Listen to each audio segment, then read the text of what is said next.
Hello दोस्तों, कैसे हैं आप सब। आशा करती हूँ अच्छे होंगे। दोस्तों, फौजी की कहानी में आगे हुआ कि जब उसने अपने दोस्तों को खिड़की से बाहर आते हुए देखा तो उसने पूछा कि तुम दोनों मेरी खिड़की के से बाहर क्यों निकल रहे हो। तो उन दोनों दोस्तों को, जो पहले से ही डरे हुए थे, उन्होंने सोचा कि अब क्या ही करें। तो उसने कहा कि नहीं यार, हम खिड़की से बाहर नहीं आ रहे थे, हम तो तेरी खिड़की को देख रहे थे और सोच रहे थे कि जब तू आएगा तब तेरे से कहेंगे कि देख इस खिड़की को बंद करवा दे, नहीं तो तू जब भाभी के साथ बात करेगा, भाभी के साथ होगा, तेरे और भाभी की सारी बातें हम सब सुनेंगे।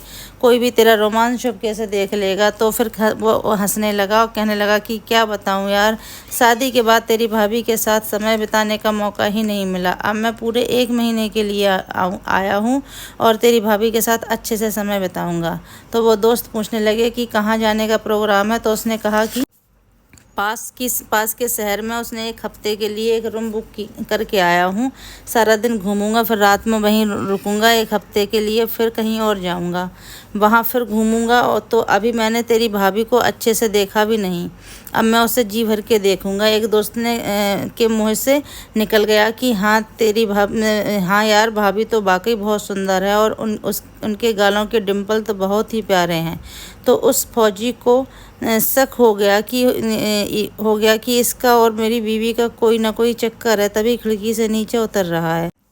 फिर वो दोनों घूमने चले गए, लेकिन लड़के को शक हो गया था और वो पूरा चौकन्ना था कि मैं देखूंगा कि वाकई इन दोनों का मेरी बीवी के साथ कोई चक्कर है या मुझे वैसे ही शक हो रहा है, मैं बेकार में अपनी बीवी पर शक कर रहा हूँ।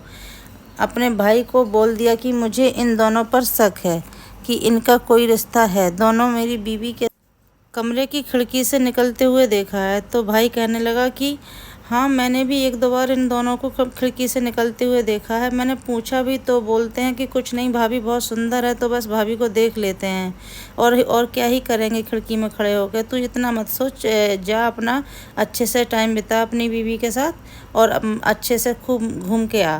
तो वो कहने लगा ठीक है भैया, मैं बेकार में ही हो सकता शक कर रहा हूँ। वहाँ वो होटल में पहुँचा।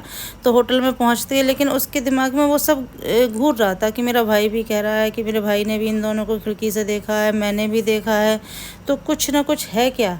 तो उसने क्या करा, एक शराब की बोतल लाया और उसको रख दिया। शराब की बोतल में शराब नहीं थी, उसमें कुछ और ड्रिंक मिला के लाया और उसने शराब का नशा करने का बहाना किया और पूरी बोतल पी गया। तो इससे बीवी को लगा कि ये तो पूरी तरह से नशे में आ गया और वो लेट गया, उठ नहीं पाया। जब उसने देखा कि मेरा पति तो पूरी तरह से नशे में है। इसके बाद कहानी में क्या हुआ ये जानने के लिए आप मेरी आगे की कहानी का इंतज़ार कीजिए और मेरे चैनल को सब्सक्राइब कीजिए। Thank you.